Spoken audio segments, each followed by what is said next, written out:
potential energy. As the Kundalini flows from the thalamus to the cortex, it sets up a powerful energy loop within the brain, which awakens the latent non-mechanical parts which we have never used before.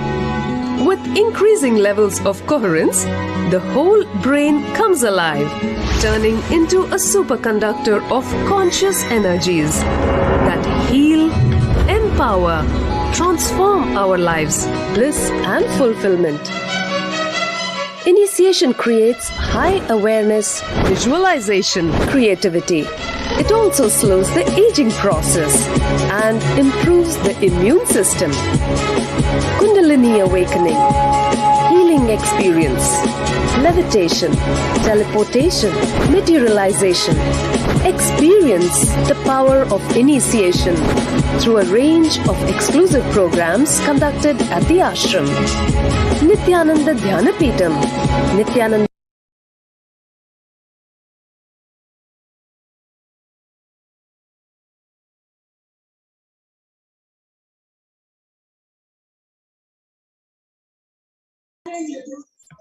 Yes. So let us now see how the science of power manifestation is authenticated through the four aspects of evidences or pramanas. The first is the Shastra Pramana, which are the eternal unchanged revealed in the source scriptures. The next is the Apta Pramana, the experiences and results of Aptas or authorities of Hinduism. The Vedic rishis and scientists have time tested and verified this science. Third is the Atma Pramana, which is the experience of His Divine Holiness Bhagavan Nithyananda Paramashivam, this millennium's avatar's personal experience of power manifestation. And last is the Pratyaksha Pramana, the empirical evidence from observation and scientific experimentations. So all of you might be wondering, where do we get all these pramanas from? Where do we get all these evidences from? From the Vedagamas, which is a living applied science. Vedas are the ultimate superior authorities for Hindus. They are the pure science where the ultimate truths are explained. Agamas are the scriptures where the applied technology, the applied science is expanded.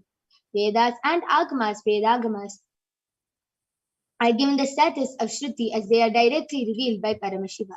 They are the ultimate, eternal, unchangeable truths. And a reference cited from these Shastras or source scriptures is called a Shastra Pramana. So without further delay, let us get ready to witness this extraordinary demonstration of the power of third eye being manifested by the Balasans of the Nithyananda Gurukul.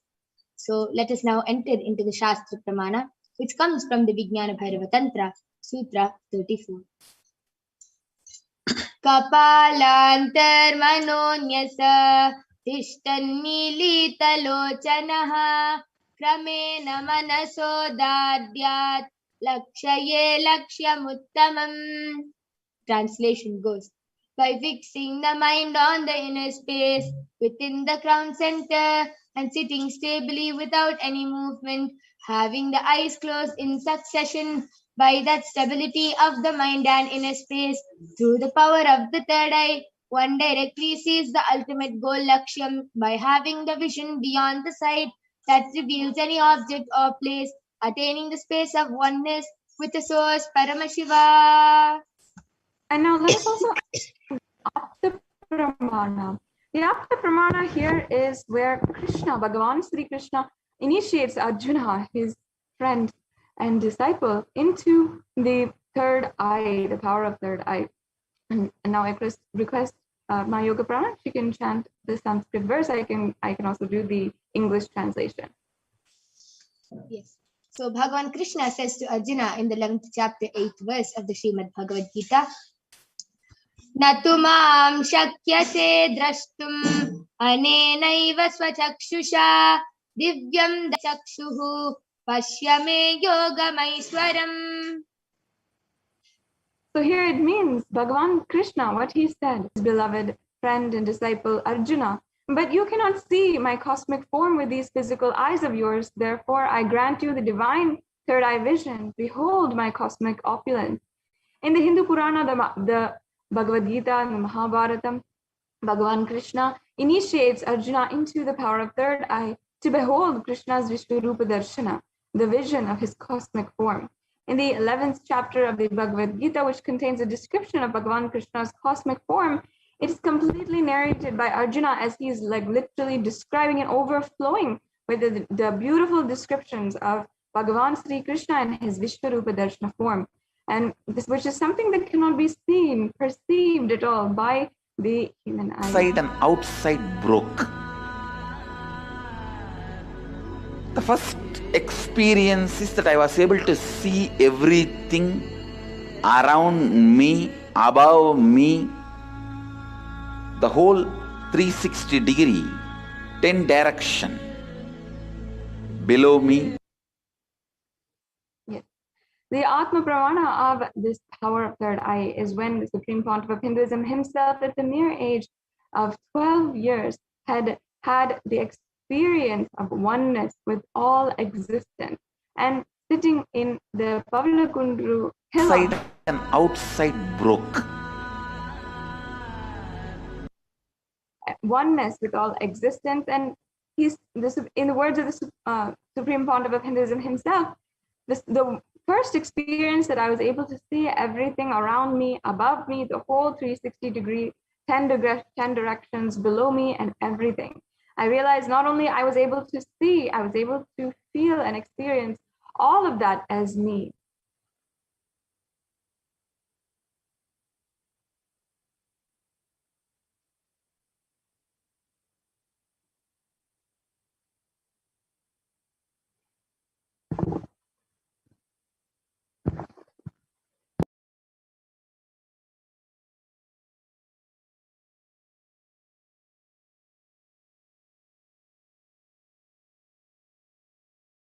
And outside broke.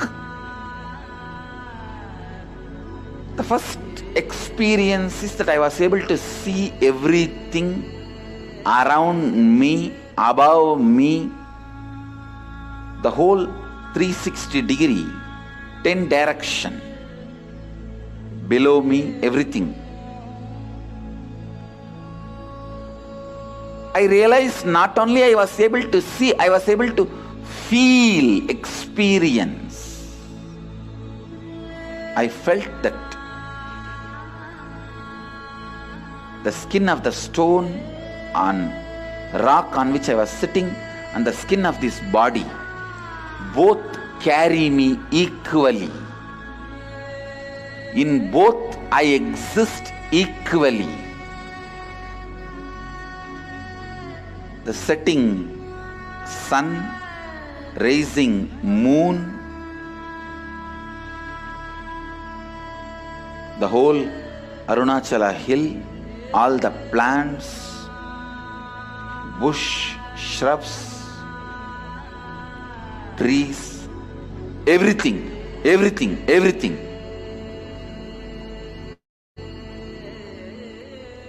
Just became so alive. The idea, something is inside,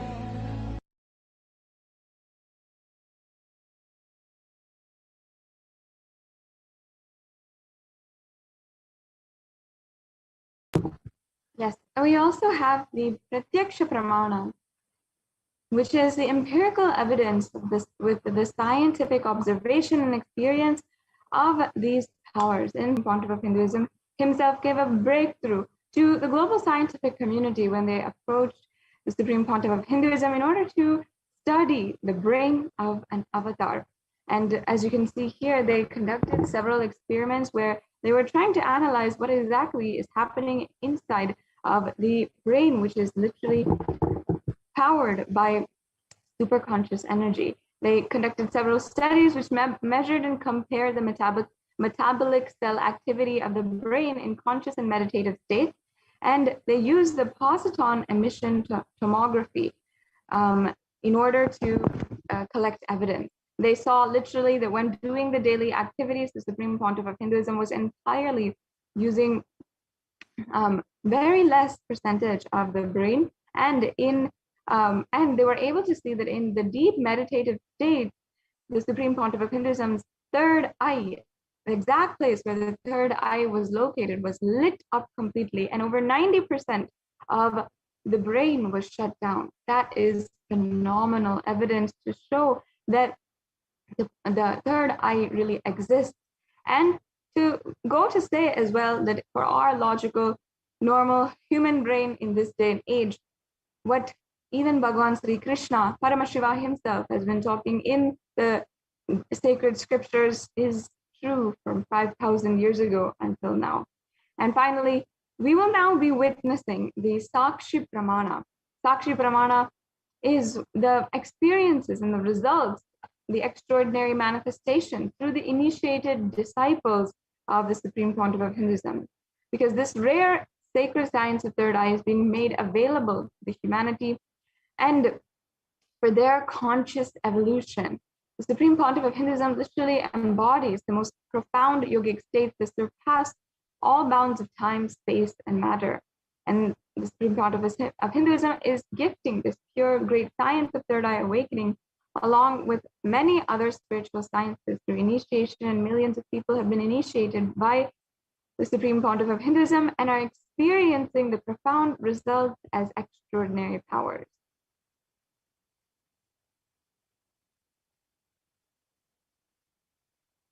So without further ado, now the Nithyananda Gurukul Balasants will be guiding us into the demonstration of the power of third eye. And we'll now be witnessing for ourselves exactly how it works. And one of the Balasants of the Nithyananda Gurukul will be entirely blindfolded and demonstrating the power which the Supreme Pontiff of Hinduism has initiated her into by reading.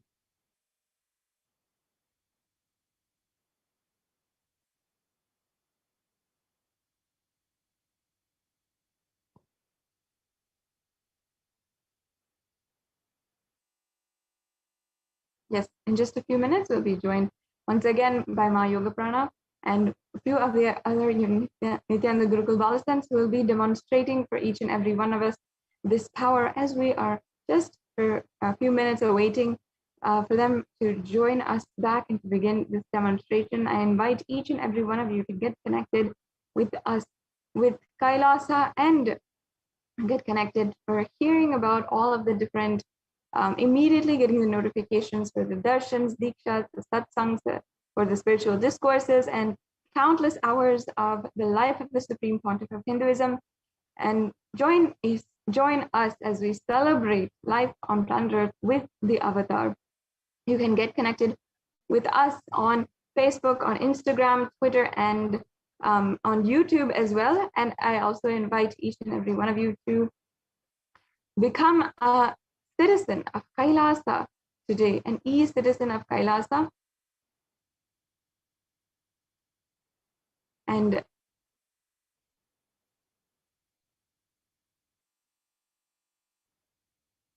you can ensure that you are getting all the notifications, you're getting so many more benefits and having access to so much of what the Supreme Pontiff of Hinduism has contributed, has revived for the planet Earth. So we'll now be beginning the demonstration of the powers of third eye in just a few minutes.